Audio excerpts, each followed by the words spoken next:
Praise the Lord, hallelujah. கிறிஸ்துவுக்குள் பிரியமானவர்களே, இந்த அருமையான ஓய்வு நாளிலும் தேவ சமூகத்துக்கு வந்தவங்க ஒவ்வொருவரையும் இயேசுவின் இணையற்ற நாமத்தினாலே அன்பின் வாழ்த்துக்கள். இந்த நாளிலும் தேவ சமூகத்துல வந்திருக்கிறோம். கண்களை மூடி நாம் ஜெபிப்போம். கர்த்தர் இந்த தேவ செய்தியை ஆசீர்வதிக்கும்படியாக.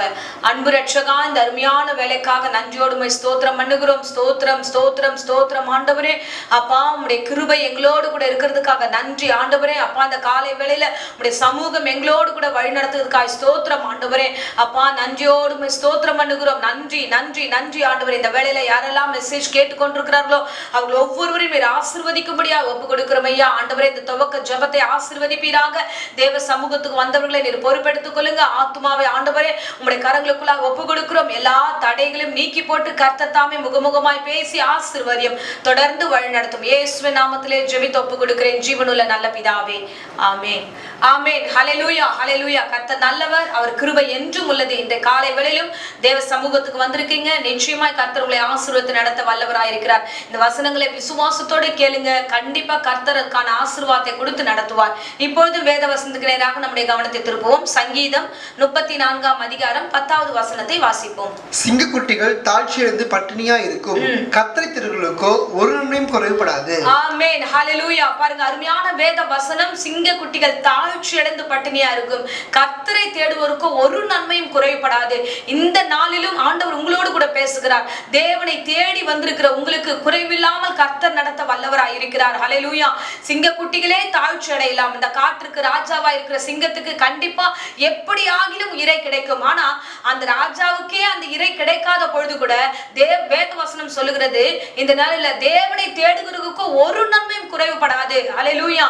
சோ இருப்பவர்களுக்கு கையில பண வசதிகளோடு ஆசீர்வாதங்களோடு இருப்பவர்கள் கூட இந்த நாட்கள்ல குறைவு ஏற்படலாம். ஆனால் தேவனை தேடுகிற உங்களுக்கு குறைவு ஏற்படாது என்று வேதம் சொல்லுகிறது. ஹல்லேலூயா.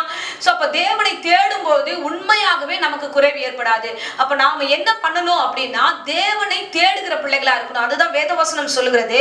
மத்திய 6ஆம் அதிகாரம் 33ல வசனம் சொல்லுகிறோம் இல்லையா, முதலாவது தேவனுடைய ராஜ்யத்தையும் நீதியும் தேடுங்கள், அப்போது எல்லாம் உங்களுக்கு கூட கொடுக்கப்படும் என்று. அப்போ நம்ம தேவனை தேடும் பொழுது எல்லாம் கிடைக்கும். இந்த உலக ஆசீர்வாதங்கள் கிடைக்காம தான் இன்னைக்கு நிறைய பேர் அங்கலாய்த்து கொண்டிருக்கோம். எனக்கு அது கிடைக்கல, எனக்கு இது கிடைக்கல, எனக்கு சரியான ஆசீர்வாதம் இல்ல, வேலை இல்ல, எனக்கு வருமானம் பத்தல, எங்க வீட்டுல இந்த பொருட்கள் இல்லைன்னு சொல்லிட்டு பல காரியங்களை குறித்து அங்கலாய்க்கிறோம். இந்த அங்கலாய்ப்புக்கெல்லாம் காரணம் என்ன அப்படின்னா, நம்ம சரியான முறையில தேவனை தேடாதுதான். நீங்க தேவனை தேடினா கண்டிப்பா எல்லாமே உங்களுக்கு கிடைக்கும் என்று வேதம் சொல்லுகிறது. ஹல்லேலூயா. பாருங்க, மத்தேயுல இவ்விதமாய் வசனத்தை வாசிக்கிறோம். 7:7ல வாசிப்போம். கேளுங்கள் அப்பொழுது உங்களுக்கு கொடுக்கப்படும், தேடுங்கள் அப்பொழுது கண்டடைவீர்கள், தட்டுங்கள் அப்பொழுது உங்களுக்கு திறக்கப்படும். ஆமென் ஹல்லேலூயா. வேத வசனம் திட்டமாய் சொல்லுகிறது, தேடுங்கள் அப்பொழுது கண்டடைவீர்கள். தேவனை தேடும் பொழுது, தேவனிடத்துல கேட்கும் பொழுது, தேவன்கிட்ட தட்டும் பொழுது உங்களுக்கு ஏற்ற ஆசீர்வாதங்கள் கிடைக்கும். ஹல்லேலூயா. இந்த நாட்களில நாம் தேவனை சரியான முறையில தேடுகிறோமா? இதுதான் ரொம்ப முக்கியமான விஷயம்.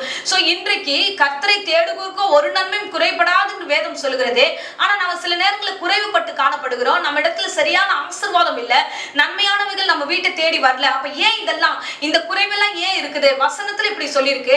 ஆனா இந்த குறையெல்லாம் ஏன் இருக்குன்னா, நாம் தேடுகிற விதத்துல கர்த்தரை தேடாததான். வசனத்தின்படி பார்க்கும்போது வசனத்துல நம்ம வாசிக்கிறோம். சங்கீதம் 119ல 2ஆம் வசனம் சொல்லுகிறது, தாவீது விதமாய் சொல்லுகிறார், அவருடைய சாட்சிகளை கைக்கொண்டு அவரை முழு இருதயத்தோடும் தேடுகிறவர்கள் பாக்கியவான்கள். ஆமென். அவரை முழு இருதயத்தோடு தேடுகிறவர்கள் பாக்கியவான்கள். அப்படின்னா உண்மை மனதோட முழு உணர்வோடு கூட நீங்கள் தேவனை தேடுவீர்கள் என்றால் நிச்சயமாய் நீங்கள் பாக்கியவான்களா இருப்பீர்கள். கர்த்தர் தாமே உங்களை ஆசீர்வதிக்க வல்லவராய் இருக்கிறார். அதான் அந்த வசனத்துல பார்க்கிறோம், தேடுகிறவர்கள் கண்டடைவார்கள். என்ன தேடுகிறீங்க? இன்னைக்கு நிறைய உலக காரியமா நம்ம நிறைய தேடுறோம், அதனால நிறைய நஷ்டங்களை அனுபவிக்கிறோம். உலக ஆசீர்வாதங்களை தேடுறதுனால நிறைய நேரத்துல நம்ம கடனாளியா கூட மாறுறோம். ஆனா தேவனை நீங்கள் சரியான முறையில தேடுவீர்கள் என்றால், முழு உணர்வோடு கூட தேடுவீர்கள் என்றால் நிச்சயமாகவே நீங்கள் ஆசீர்வாதத்தை பெற்றுக்கொள்ள முடியும் என்று வேதம் சொல்லுகிறது. ஹல்லேலூயா ஹல்லேலூயா. கர்த்தர் நல்லவர். பாருங்க, தேடுகிறதுல நமக்கு கவனம் இருக்க வேண்டும். எதை தேடணும், எந்த காரியத்தை முக்கியப்படுத்தணும்ன்றதுல நம்ம கவனமா இருக்கிற பிள்ளைகளா இருக்கணும். வசனத்துல சங்கீதக்காரன் நிமிதமாய் சொல்லுகிறார். சங்கீதம் 9:1ல வாசிக்கிறோம், கர்த்தாவே என் முழு இருதயத்தோடும் உம்மை துதிப்பேன். ஆமென். பாருங்க, தாவீது இவ்வளவாய் வந்து ஆண்டவர் சொல்லுகிறார், நான் முழு இருதயத்தோடு என் தேவனை தேடுகிறேன். அவர் நல்லா புரிஞ்சு வச்சிருக்கிறாரு. நான் ஏதோ தானோ தேடினா உண்மையாகவே எனக்கு ஆசீர்வாதமோ அதிசயங்களோ என் வாழ்க்கையில் நடக்காது. நான் என் தேவனை முழு இருதயத்தோடு தேடுகிறேன். இன்றைக்கு இந்த காரியத்தை நாம் கற்றுக்கொள்ள வேண்டும். இன்னொரு வசனத்துல நம்ம வாசிக்கிறோம், சங்கீதம் 26:2, கர்த்தாவே என்னை பரிசுத்து சிந்தித்து பாரும், என் உள்ளிந்திரியங்களையும் நிறுத்தி புடப்பட்டு பாரும். ஆமென். பாருங்க, அவர் தன்னை ஒப்பு கொடுக்கிறார். ஆண்டவரே, நான் எங்கேயாவது தவறு செஞ்சிருக்கிறேனா? நான் தேடுவதில்லை, இல்ல உங்களை பார்க்கறதுல நான் வந்து ஏதாவது தவறுதலா இருக்கு, நான் என் உள்ளிந்திரியங்கள் எல்லாம் ஆராய்ந்து அறியும். ஏன்னா இன்னைக்கு மேல்புறமா நிறைய பேர் கிறிஸ்தவர்களா நடிப்பது உண்டு, நான் கிறிஸ்தவர்கள் என்று சொல்லுவது உண்டு. ஆனா உள்ளுக்குள்ள தேவனை உண்மையா தேடுகிறோமா? அது ஒரு கேள்வியாவே இருக்கு. நிறைய பேருடைய வாழ்க்கையில குறை இருந்துகிட்டே இருக்கு. அதுக்கான காரணம் என்ன? என் தேவனை நான் முழுமையான ஒரு அன்போட, பரிசுத்தத்தோட, உண்மையோட நான் தேடுறேனா அப்படின்ற காரியத்துல நாம் அறிந்திருக்க வேண்டும். அல்லேலூயா. பாருங்க, கர்த்தரை தேடுகிற விதம் என்று ஒன்று இருக்கு. எப்படி தேடணும் தெரியுமா? தாவீது விதமாய் சொல்லுகிறார். சங்கீதம் 63:1 அவர் சொல்லுகிற வார்த்தையை வாசிப்போம். தேவனே, நீ என்னுடைய தேவன், அதிகாலமே உம்மை தேடுகிறேன். ஆமென். அதிகாலமே உம்மை தேடுகிறேன். தேவனே, நீர் என்னுடைய தேவன், நான் அதிகாலமே தேடுகிறேன். என் ராஜாவை, என்னை உண்டாக்கின கர்த்தரை நான் மத்தியானமோ இல்லைன்னா வந்து ராத்திரியோ இல்ல எனக்கு டைம் கிடைக்கும் போது தேடுறேன்னு சொல்லல. அதிகாலமே என் தேவனை உணர்வோடு கூட நான் தேடுகிறேன். ஆமென். ஹல்லேலூயா. பாருங்க, அதுக்கப்புறம் அவர் சொல்ற அந்த வார்த்தையை கவனிப்போம், வாசிங்க. வறண்டதும் விடாய்த்ததும் தண்ணீரற்றதுமான நிலத்திலே என் ஆத்துமா உம்மேல் தாகமா இருக்கிறது, என் மாம்சமானது உம்மை வாஞ்சிக்கிறது. ஆமென். ஹல்லேலூயா. என் மாம்சமானது உம்மை வாஞ்சிக்கிறது. தாகமா இருக்கு ஆண்டவரே, உம்மை தேடுவதில. காலையில எழுந்து என் தகப்பனுடைய முகத்தை தேடி அவர்கிட்ட அந்த வார்த்தைகளை வாங்கி அந்த நாள் கூடிய ராஜ்யத்தின் காரியங்களை நான் பார்க்கணும். என் தேவனை தேடாம நான் அந்த காரியத்தை போக கூடாது. என் தேவனை தேடாம என் ஜனங்களை பார்க்க கூடாது. என் தேவனை தேடாம என் குடும்பத்தை தேடக்கூடாது என்ற அறிவு ஞானம் இந்த நாட்கள்ல தாவீதுக்கு இருந்தது. ஹல்லேலூயா. அதனாலதான் அவன் எத்தனை பாவங்கள் எத்தனை காரியங்கள் செய்தாலும் ஆண்டவர் அவனை மன்னித்து கிருபையாய் அவனை காப்பாற்றி இம்மட்டும் ஆண்டவர் சாட்சியா இந்த நாட்கள் நம்ம பேசும்படியாக வைத்திருக்கிறார். அல்லேலூயா. இன்றைக்கு நம்ம பார்க்கிறோம், நம்ம வந்து ஒரு கட்டாயத்தின் பேர்ல நீங்க காலையில எழுந்து டைமை பிக்ஸ் பண்ணிட்டு நீங்க வந்து தேடுங்க, எப்படியாவது தேடுங்க நம்ம சொல்லும் போது அது கட்டாயமாகுது. கட்டாயமாய் வருவது அன்பு அல்ல. அன்பு என்பது யாரும் சொல்லக்கூடாது. என் தேவன்கிட்ட இருந்து நான் பேசணும், என்ன பிரச்சனை இருந்தாலும் சரி என் தேவனை நான் பார்க்கணும்னு அதிகாலையில் எழுந்து தேடுகிற பிள்ளைகளா இருக்க வேண்டும். அல்லேலூயா. ஹல்லேலூயா. பாருங்க, தாவீதுக்கும் சாலமோனுக்கும் நிறைய டிஃபரன்ஸ் இருக்கு. இப்ப இந்த வழியில சாலமோனுக்கு அவர் சொல்லி கொடுக்கிறார் ஒரு விஷயத்தை. என்ன சொல்றாருன்னா, 1 நாளாகமம் 28:9 நம்ம வாசிக்கிறோம். என் குமாரனாகிய சாலமோனே, நீ என் பிதாவின் தேவனை அறிந்து அவரை உத்தம இருதயத்தோடும் உற்சாக மனத்தோடும் சேவி. கர்த்தர் எல்லா இருதயங்களையும் ஆராய்ந்து நினைவுகளின் தோற்றங்களை எல்லாம் அறிகிறார். நீ அவரை தேடினால் உனக்கு தென்படுவார், நீ அவரை விட்டு விட்டால் அவர் உன்னை என்றென்றைக்கும் கைவிடுவார். ஆமென். அல்லேலூயா. பாருங்க, தன்னுடைய பிள்ளைக்கு அவர் திட்டமாய் ஒரு விஷயத்தை நல்லா அறிவித்து சொல்லிட்டாரு. என்னன்னா, நீ எப்பொழுதுமே எப்படி தேடணும்னா, கர்த்தர் சொல்லுகிற எல்லா இருதயங்களையும் ஆராய்ந்து அறிகிறார் கர்த்தர்.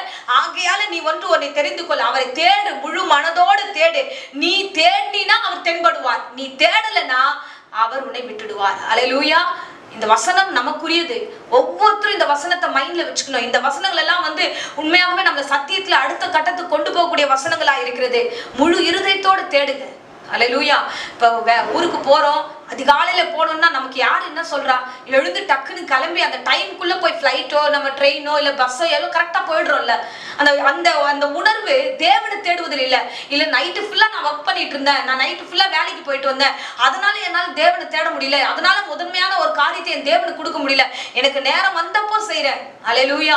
இன்றைக்கு நிறைய பேருக்கு நைட் ஷிஃப்ட் ஆயிடுது. நிறைய பேர் நைட் ஷிஃப்ட் வேலைக்கெல்லாம் போக ஆரம்பிக்கிறாங்க. அப்ப அவங்களுடைய நிலைமை எல்லாம் என்ன ஆகுதுன்னா, அப்ப ராத்திரி எல்லாம் வந்து அவங்க வேலை செய்யறாங்க, பகலெல்லாம் தூங்குறாங்க. எப்போது ஜெபம் பண்ணுவாங்க? எப்பொழுது வந்து தேவனை தேட முடியும்? ஹல்லேலூயா.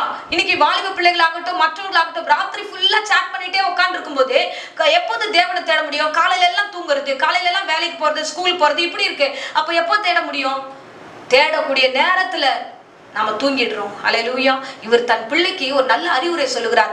அவர் தாவீது சொன்ன வசனங்கள் எல்லாம் நான் சொன்னேன். முன்னதான எல்லா வசனங்களும் பாருங்க. ஆண்டவரை நான் தேடுறேன், ஆண்டவரை அதிகாலையில தேடுறேன், முழு இருதயத்தோட தேடுகிறேன் என்று தன் தேடுதலை அவ்வளவாய் வசனங்களை சொல்லுகிறார். ஆனா சாலமோனும் தன்னுடைய நீதிமொழிகள் அவர் எழுதி வைத்திருக்கிறார். என்ன எழுதி வைத்தார்? நான் வசனத்தை வாசிப்போம். நீதிமொழிகள் 8:17 நமக்கு தெரிந்த வசனம் தான். அதிகாலையில தேடுகிறவர் என்னை கண்டடைவார்கள். ஆனா அவர் தேடினாரானா? இல்ல, அவர் எழுதி வச்சார், அவ்வளவுதான் விஷயம். அவர் தேடி இருந்தா அவருடைய ஆவிக்குரிய வாழ்க்கை ஸ்திரமா இருந்திருக்கும், நிலைத்திருக்கும். ஆனா அவர் தேடாத தன் தகப்பனை போல அவர் தேடல. இன்னைக்கு பிரசங்கங்களும் வசனங்களும் நிறைய இருக்கு. இது வந்து சரியான சூழ்நிலையில கர்த்தர் நம்மளோட பேசிக்கிட்டு இருக்கிறாரு. நம்ம கேட்டுக்கிட்டே இருக்கோம். ஆனா அதன்படி செய்கிறோமா? நிறைய வார்த்தைகள் கேட்கறதுனாலவே இந்த நாட்கள்ல அது செய்யாமே போயிடுறோம். இன்னைக்கு வசனம் ஆண்டவர் உங்களிடத்துல பேசுகிறார். அதிகாலையில தேடினா கண்டனவைகள் பாருங்க. அதிகாலையில் நீங்கள் தேடும் போது ஆண்டவருடைய கிருபை புதிதா இருக்கிறது. வாசிப்போம். புலம்பல் 3ஆம் அதிகாரம் 22, 23ஆம் வசனத்தை வாசிங்க. நாம் நிர்மூலமாகாதிருக்கிறது கர்த்தருடைய கிருபையே, அவருடைய இறக்கங்களுக்கு முடிவில்லை, அவைகள் காலைதோறும் புதியவைகள், உமது உண்மை பெரிதா இருக்கிறது. ஆமென். ஹல்லேலூயா, ஹல்லேலூயா. நாம் நிர்மூலமாகாதிருப்பது தேவனுடைய கிருபை தான். இன்னைக்கும் தேடாம அவரோடு கூட ஓடிக்கிட்டே தான் இருக்கிறோம். இன்னைக்கு நம்ம விழுந்து போகல. இன்னைக்கும் தேவாலயத்துல இருக்கதான் செய்றோம். ஆனா நம்ம விழுந்து போகாததுக்கு காரணம் என்னன்னா அவர் கிருபை தான். ஹல்லேலூயா. அந்த கிருபை இன்னைக்கு காலை வேளையில இருக்குது. டெய்லி பாருங்க, ஒரு விஷயத்தை நம்ம சொல்றோம் பாருங்க. நம்ம ஒரு காய்கறி கடைக்கு போறோம், இல்லைன்னா வந்து ஒரு ஹோட்டல் போறோம்னா பழைய பொருளோ பழைய காரியத்தை நம்ம கிட்ட கொடுத்தா அதை எடுத்துப்போமா? ஹோட்டல்ல போய் உட்காருறீங்க, 2 நாள் முன்னாடி இருந்த சாப்பாடை கொண்டு வந்து வச்சாங்கன்னா நீங்க சாப்பிடுவீங்களா? இல்ல நீங்க போய் காய்கறி கடையில காய்கறி வாங்கும்போது பழைய காய் இருக்குது, புது காய் இருக்கு, நீங்க உங்ககிட்ட கொடுக்கும்போது வெஜிடபிள் வந்து பழசு சுருங்கினதெல்லாம் எடுத்து கொடுக்கும்போது அதை வாங்கிப்பீங்களா? சோ நம்முடைய வீட்டின் தேவைகள் மற்ற காரியங்கள் பழசு எதுவுமே அக்செப்ட் பண்ணிக்க மாட்டேன்றோமே. ஜபம் மட்டும் போன வாரம் ஜோம் பண்ணேன், 2 நாள் முன்னாடி ஜோம் பண்ணேன், போன வருஷம் உபவாசம் வச்சேன். சோ இன்னைக்கு பழைய காரியத்தை வச்சு நம்ம இந்த பழைய காரியங்களை எவ்வளவு தூரம் ஓட முடியும்? ஹல்லேலூயா. டெய்லி காலையில எழுந்து டெய்லி தேவனை தேடுங்க. புதிய கிருபைகள் கிடைக்கும், புதிய ஆசீர்வாதங்கள் கிடைக்கும். ஹல்லேலூயா. அந்த ஃப்ரெஷ்ஷா தேவன் கிட்ட இருந்து பெற்றுக்கொண்டு நீங்கள் ஒவ்வொரு நாளும் கடந்து போங்க. நிறைய தடவை நான் பிரசங்கம் பண்ணும்போதெல்லாம் நீங்க வந்து யதார்த்தமா சில பிள்ளைகள் என்கிட்ட வந்து பேசுவாங்க, அக்கா இந்த மாதிரி நீங்க வந்து வைக்கிற அந்த உபவாச ஜபங்கள்ல அன்னைக்கு நான் 5 மணிக்கு வந்து ஜோம் பண்ணேன், நான் 40 நாள் 5 மணிக்கு ஜோம் பண்ணேன், 4 மணிக்கு எழுந்து 40 நாளும் ஜோம் பண்ணேன். அப்ப ஒவ்வொரு முறையும் அப்ப காலம் ஃபுல்லா நம்ம உபவாசம் வச்சு ஜோம் பண்ணி காலையில ஓட வேண்டியதுதான். ஹல்லேலூயா. உணர்ந்து கொள்ளுங்க, தேவன் நம்மோடு கூட இருக்கிறார். உங்களுக்கு காலையில தேவை என்ன தேவைன்னா புதிதான கிருபைகள் தேவை. தினந்தோறும் காலை தோறும் கர்த்தரை நோக்கி பாருங்க, அந்த அபிஷேகத்தை பெற்றுக்கொள்ளுங்க, தேவன் கிட்ட இருந்து வருகிற வார்த்தைகளை பெற்றுக்கொள்ளுங்க. அதுக்கப்புறம் இந்த உலகத்தை திரும்பி பாருங்க, நிறைய புதிய காரியங்கள் நன்மைகள் பெற்றுக்கொள்ள முடியும். ஹல்லேலூயா. இந்த நாள் வரைக்கும் இந்த சமூகத்துல வந்து நிக்கிறேன்னா ஒவ்வொரு நாளும் 3 மணிக்கு எழுந்து தேவ சமூகத்துல அமர்ந்திருக்கிறதுனால தான் ஆண்டவர் இந்நாள் வரைக்கும் நான் நிர்மூலமாகாமல் கர்த்தரை நடத்தி கொண்டிருக்கிறார். ஹல்லேலூயா. அன்பு பிள்ளையே, அதிகாலையில தேடு, தேவ சமூகத்துல நிலைத்திருங்க. நிச்சயமா கர்த்தர் உங்களை வழி நடத்துவார். நம்ம வந்து யாரும் எக்ஸாம்பிளே வேணாம், தாவீதை கூட விட்டுருங்க, இயேசு கிறிஸ்து எடுத்துக்கங்க. அவர் வசனம் சொல்லுகிறது, மார்க் 1 நம்ம 35 வசனத்துல நம்ம வாசிக்கிறோம், இருட்டோடே எழுந்து, அவர் அதிகாலையில் இருட்டோடே எழுந்து பிதாவிடத்துல போய் பேச போகிறார். இயேசு ஒருத்தர் போதுமே. நம்ம அதிகாலையில தேடுவோம், தேவ சமூகத்துல தேடுகிற காலம் இது. தேவனை நம்ம வந்து ஆண்டவரை நோக்கி பார்க்கிற காலம் இது. பாருங்க, தேவனை தேடுங்க. உண்மையாய் தேடுவீர்கள் என்றால் ஒரு நன்மையும் குறையப்படாது. ஆமென். ஹல்லேலூயா. அடுத்ததாக நம்ம ஒரு காரியத்தை நம்ம பார்க்கிறோம். சோ தாவீதை குறித்து நம்ம இன்னொரு காரியத்துல தாவீது சொல்லுகிறார், என் தேவனை நான் தேடுகிறது முழு இருதயத்தோடு மாத்திரமல்ல, அதிகாலையில மாத்திரமல்ல, என் தேவனிடத்துல கண்ணீரோடு கூட நான் வருகிறேன். என் கண்ணீரெல்லாம் என் தகப்பன் துருத்தியில சேர்த்து வைத்திருக்கிறார். அந்த உணர்வோடு கூட அவர் ஜெபிக்கிறார். வாசிப்போம். சங்கீதம் 56:8 வாசிப்போம். என் அலைச்சல்களை தேவரீர் எண்ணியிருக்கிறீர், என் கண்ணீரை உம்முடைய துருத்தியிலே வையும், அவைகள் உம்முடைய கணக்கில் அல்லவோ எழுதியிருக்கிறது. ஆமென். ஹல்லேலூயா. பாருங்க, தாவீது விதமாய் சொல்லுகிறார், தேவரீர் என் அலைச்சல்களை அறிந்திருக்கிறீர். அவர் ராஜாவா இருக்கிறார், பல பிரச்சனைகளை சந்திக்கிறார். அவர் நினைச்சா எது ஒன்னாலும் அவர் முன்னாடி வந்து சேரும். ஆனா தன் தகப்பன் கிட்ட வரும்போது பாக்குற எல்லா பிரச்சனைகளையும் அவர் கண்ணீரோடு தேவன் கிட்ட சொல்றார், ஆண்டவரே இன்னைக்கு ரா முழுவதும் ஆண்டவரே உங்களுடைய சமூகத்துல ஒப்பு கொடுக்கிறேன்னு சொல்லி எல்லாவற்றையும் வந்து அவர் தன்னை ஒப்பு கொடுக்கிறார். காலையில என்னெல்லாம் நடந்ததோ, யாரெல்லாம் எப்படி எல்லாம் நடத்தினார்களோ அந்த சூழ்நிலையை கண்டு கண்ணீரோடு அழுது தன் தகப்பன் கிட்ட ஒப்பு கொடுக்கிறார். ஹல்லேலூயா. அது மாத்திரம் இல்ல, அவர் இன்னொரு இடத்துல சொல்லுகிறார். சங்கீதம் 6:6 வசனம் வாசிக்கிறோம், என் பெருமூச்சினால் இணைத்து போனேன், ரா முழுவதும் என் கண்ணீரால் என் படுக்கையை மிகவும் ஈரமாக்கி என் கட்டிலை நினைக்கிறேன். ஆமென். பாருங்க, ரா முழுவதும் அவர் அழுகிறாரா, அவர் கட்டிலை நினைக்கிறார்னா அந்த அளவுக்கு அந்த ராஜா அழுகிறார். சோ தேவ சமூகத்துல தன்னை ஒப்பு கொடுக்கிறார். என் ஆண்டவர் கிட்ட பேசுவதுதான் பிரதானம், அவர் எல்லாவற்றையும் அறிந்திருக்கிறார் என்று அடுத்ததாக அவர் கண்ணீரோடு அழுது தேவ சமூகத்துல ஒப்பு கொடுக்கிறார். ஹல்லேலூயா. உண்மையாகவே எல்லா காரியத்திலையும் கண்ணீர் ரொம்ப பவர்ஃபுல். நீங்க அழுது ஜெபிக்கும் பொழுது கர்த்தர் உண்மையாகவே உங்கள் ஜெபத்துக்கு பதில் கொடுக்க வல்லவராய் இருக்கிறார். ஹல்லேலூயா. அவர் அதுக்கு தான் சொல்லுகிறார், என்னுடைய கண்ணீரை துருத்தியில் அல்லவோ சேர்த்து வைத்திருக்கிறேன். அந்த கண்ணீர் ஒன்று வீணாய் போகாதபடிக்கு அந்த கண்ணீரை குறித்து ஆண்டவர் நமக்கு எதுக்காக அழுதோம், எந்த சூழ்நிலைக்காக அழுதிருக்கிறோம், ஏன் அழுதோம் என்று ஆண்டவர் அதுக்கு எல்லாவற்றுக்கும் பதில் தருகிறவராக இருக்கிறார் என்பதை தாவீது தாவீது நல்லா அறிந்திருந்தார். அல்லேலூயா. அன்பு பிள்ளை, உங்களுக்கு எல்லாமே நல்லா தெரியும். பிரச்சனை வரும்போதெல்லாம் நீங்க தேவனிடத்துல ஓடி வந்து அழுதுருக்கீங்க. அதுக்கப்புறம் அந்த பிரச்சனை மாறினதுமே நம்ம கடந்து போயிடுறோம். இல்ல, நீங்கள் தேவனை தேடுகிற உணர்வுள்ள பிள்ளைகளா எப்பொழுதும் பாரத்தோட தேவ சமூகத்துல நீங்கள் ஒப்பு கொடுக்கும் போது நிச்சயமாய் கர்த்தர் எல்லாவற்றுக்கும் பதில் தர வல்லமை உள்ள தெய்வமாய் இருக்கிறார். அல்லேலூயா, அல்லேலூயா. உன்னதமானவர் உங்களோடு இருக்கிறார். அந்த கண்ணீர் எவ்வளவு வல்லமை உள்ளது. நீங்கள் மற்றவர்கள் வந்து உங்க கண்ணீரை வந்து அற்பமா எண்ணுவாங்க. இவங்க தேவையில்லாம அழுகிறார்கள் என்று சொல்லுவார்கள். நம்ம கண்ணீர் வேஷமா இருக்குதுன்னு கூட சொல்லுவாங்க. ஆனா கர்த்தர் அப்படி இல்ல. அந்த கண்ணீருக்கு பதில் தருகிற தெய்வமாய் இருக்கிறார். பாருங்க, ஏசாவை குறித்து வேதாகமத்துல நம்ம வாசிக்கிறோம். ஆதியாகமத்துல ஒரு ஏற்ற நேரம் அவனுடைய ஆசீர்வாதத்தை அவன் தம்பி கிட்ட கொடுக்கறான். ஒரு பசியின் சூழ்நிலை வருகிறது. அவன் தம்பி கிட்ட போகிறான். பசிக்குது, எனக்கு கூழ் கொடுன்னு கேட்கிறான். அவன் வந்து ஒரு காரியத்தை ஆசீர்வாதத்தை அவன் கிட்ட இருந்து வாங்கிக்கிறான். அப்போ அவன் வந்து என்ன பண்ணிருக்கணும்? அழுது ஜெபம் பண்ணிருக்கணும். ஆண்டவரே, எனக்கு பசிக்குது, எனக்கு எப்படியாவது நீங்க எனக்கு உணவு கொடுங்கன்னு கேட்டிருக்கலாம். இல்ல தம்பி கிட்ட அழுது சொல்லிருக்கலாம், எப்படியாவது குடுடான்னு சொல்லிருக்கலாம். ஆனா அந்த ஆசீர்வாதத்தை அவன் இழந்துட்டு பின்பதாக ஒரு காலகட்டம் வருகிறது. அவன் அந்த ஆசீர்வாதத்துக்காக போராடி அழுது ஜெபிக்கிறான். ஆனா ஏசாவுக்கு அந்த ஆசீர்வாதம் கிடைக்கல. அந்த ஆசீர்வாதம் வந்த சூழ்நிலையில அவன் அழுது ஜெபிக்க வேண்டிய ஒரு இடம், ஒரு சூழ்நிலை வந்த பொழுது தேவன் கிட்ட உணர்வோடு கேட்க வேண்டிய இடம், அதெல்லாத்தையும் விட்டுட்டு காலம் தாழ்ந்து அதுக்கப்புறம் வந்து அழுவும் போது அவன் அந்த ஆசீர்வாதத்தை சுதந்திரிக்கல என்று வேதம் சொல்கிறது. வாசிப்போம். எபிரேயர் 12ஆம் அதிகாரம் 16-17 வசனங்களை வாசிக்கிறோம். வாசிங்க. ஒருவனும் வேசிக்காரனாகவும் ஒருவேளை போஜனத்துக்காக தன் சேஷ்ட புத்திர பாகத்தை விற்று போட்ட ஏசாவை போல சீர்கெட்டவனாக இராதபடிக்கு எச்சரிக்கையா இருங்கள். ஏனென்றால் பிற்பாடு அவன் ஆசீர்வாதத்தை சுதந்திரித்துக் கொள்ள விரும்பியும் ஆகாதவன் என்று தள்ளப்பட்டது அறிவீர்கள். ஆமென். அல்லேலூயா. பின்பதாக அவன் வந்து அந்த ஆசீர்வாதம் எனக்கு வேணும், என் தம்பி கிட்ட அந்த கூழுக்காக நான் வாங்கினேனே அந்த காரியம் எனக்கு வேணும், மறுபடியும் போய் தன்னுடைய ஆசீர்வாதம் தான் விற்று போட்டாச்சு. இப்போ வந்து விற்று போட்ட காரியத்துக்கு வந்து பின்னாடி அழுதுல என்ன பிரயோஜனம்? அல்லேலூயா. ஒரு காரியத்தை விடுவதற்கு முன்பதாக அழுது போராடி நம்ம ஜெபம் பண்ணலாம். ஆனா எல்லாம் தாழ்ந்து போயிடுச்சு, எல்லாம் கடந்து போயிடுச்சு, எல்லாம் போனதுக்கு அப்புறம் திரும்ப வந்து எனக்கு மறுபடியும் வேணும்னா ஒன்றை நீங்கள் தெரிந்து கொள்ள வேண்டும். நீங்க அந்த குறிப்பிட்ட நேரத்துல விட்டுட்டு போன காரியத்தை மறுபடியும் தேடினால் உங்களுக்கு கிடைக்காது. மறுபடியும் வந்தால் உங்களுக்கு ஆசீர்வாதம் கிடைக்காது. அல்லேலூயா. இது பொதுவாகவே எல்லா காரியத்துக்கும் உகந்த காரியமா இருக்கிறது. ஏற்ற நேரத்துல தேடுகிற பிள்ளைகளா இருந்தோம் பாருங்க. அதே மாதிரிதான் நம்ம வந்து அவருடைய தம்பியை பார்க்கிறோம். யாக்கோபு தேவனோடு கூட போராடி அவன் கண்ணீர் வடித்து, ஆண்டவரே நீர் ஆசீர்வதித்தால் வழியே உம்மை போக விடேன் என்று ஆதியாகமம் 32:26 வாசிக்கிறோம். அவன் வந்து தேவ தூதனோடு போராடினான் என்று வேதம் சொல்லுகிறது. அவன் போராடி ஜெபிக்கிறான். நீங்க ஆசீர்வதிக்கிற வரைக்கும் உம்மை விட மாட்டேன் நான். சோ அண்ணன் ஜெபம் பண்ணா, தாழ்ந்து வந்து ஜெபிக்கிறான், கிடைக்கல. ஆனா குறிப்பிட்ட நேரத்துல அவன் ஜெபிக்கிறான், சகோதரன் ஜெபிக்கிறான். யாக்கோபு ஜெபிக்கும் போது கர்த்தர் அவனை ஆசீர்வதித்தார். அல்லேலூயா. அன்பு பிள்ளையே, நீங்கள் ஜெபிக்கிற நேரத்தை விட்டுடாதீங்க. இது நல்ல தருணம். ஒருவேளை பாரத்தோட இருந்தீங்கன்னா கண்ணீரோட அழுது ஜெபம் பண்ணி விட்டுடுங்க. இல்ல நான் அப்புறம் பாத்துக்கிறேன், எனக்கு வேலையா இருக்கு, இந்த சூழ்நிலை வேணாம், இதுதானே, இந்த பொருள் வேணாம், இந்த ஆட்கள் வேணாம், இவங்க வேணாம் தள்ளிட்டு அதுக்கப்புறம் பின்னாடி வந்து அந்த பொருள் தான் வேணும்னு அழுது ஜெபிக்கிறதுல பிரயோஜனம் இல்லை. அல்லேலூயா. கர்த்தர் உங்களோடு கூட இருக்கிறார். அழுது ஜெபிக்கிற பிள்ளைகளுக்கு பதில் நிச்சயமாகவே உண்டு. அதுதான் வேத வசனத்துல வாசிக்கிறோம். வெளிப்படுத்தல் 21ஆம் அதிகாரம் 4வது வசனத்துல அவர்களுடைய கண்ணீர் யாவையும் துடைப்பார் என்று வேதம் சொல்லுகிறது. உங்கள் கண்களிலிருந்து வருகிற கண்ணீருக்கு பதில் உண்டு. அவர் துடைத்து அழுகையும் இல்ல, சோ அந்த இடத்துல துயரமும் இல்ல, துன்பமும் இல்லை என்று வேதம் சொல்லுகிறது. அருமையான பிள்ளைகளே, இன்றைக்கு வேத வசனத்தை அறிந்து கொள்ளுங்க. குறைவுபடாதபடிக்கு ஆசீர்வாதம் வேணும்னா தேவனை தேடணும். தேவனை தேடுவது மாத்திரமல்ல, முழு இருதயத்தோடு அதிகாலையில தேடி நீங்கள் பாரத்தோடு தேடும்போது நிச்சயமாய் கர்த்தர் உங்களை ஆசீர்வாதத்தை நடத்துவார். ஆரம்பத்துல வாசிச்சது போல சிங்க குட்டிகள் தாழ்ச்சியடைந்து பட்டினியா இருக்கும், கர்த்தரை தேடுவோருக்கோ ஒரு நன்மையும் குறைபடாது என்று தாவீது உணர்ந்தார். அந்த வார்த்தைகளை சொல்லினார். நீங்களும் உணர்ந்து செயல்படுங்க. நிச்சயமாய் நீங்களும் இந்த வார்த்தைகளை சொல்லுவீர்கள். கர்த்தர் உங்களை ஆசீர்வாதத்தை நடத்துவார். கண்களை மூடி நாம் ஜெபிப்போம். அன்பு ரட்சகா, அந்த அருமையான வேலைக்காக நன்றியோடு ஸ்தோத்திரம் பண்ணுகிறோம். ஆண்டவரே, எங்களுக்கு வேத வசனம் நன்றாய் தெரிகிறது.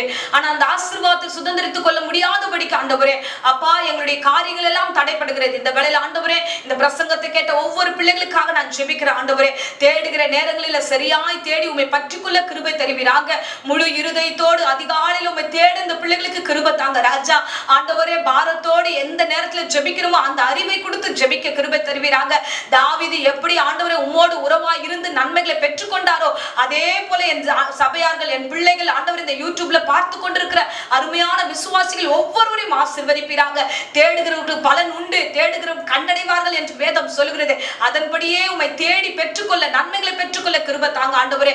அப்பா, இன்றைக்கு குறைவோடு உங்களை நோக்கி பார்க்கிற ஒவ்வொரு காரியத்தையும் ஆண்டவரே நிறைவாய் ஆசீர்வதிப்பீராக, நிறைவாய் ஆசீர்வதிப்பீராக ஆண்டவரே. தொடர்ந்து காத்துக்கொள்ளுங்க, வழி நடத்துங்க. இந்த ஓய்வு நாளிலும் தேவ பிரசனம் ஒவ்வொரு பிள்ளைகளும் நிரப்பட்டும் கர்த்தாவே, நிரப்பட்டும் ஆண்டவரே. ஆசீர்வதியும், ஆசீர்வதியும். என் கர்த்தர் தாமே பொறுப்பெடுத்துக் கொள்ளும். இன்றைக்கு கொடுத்த வார்த்தையின்படியே கர்த்தாவே, இந்த பிள்ளைகளை அழுது ஜெபிக்கிற ஜெபங்களுக்கு கர்த்தர் தாமே நீர் பதில் தருவேன் என்று வார்த்தை கொடுத்தீர். அதுபடியே வழி நடத்தி ஆசீர்வதிங்க. தொடர்ந்து காத்துக்கொள்ளுங்க. இந்த வேளையில கூட கர்த்தாவே, வியாதியோடு பலவீனத்தோடு யாராகிலும் போராடி கொண்டிருந்தா அப்பேற்பட்ட ஆத்துமாக்களுக்கு ஆண்டவரே பூரண சுகத்தை கட்டளிடுங்க. எல்லா ஜுரத்தை எடுத்து போடுங்க.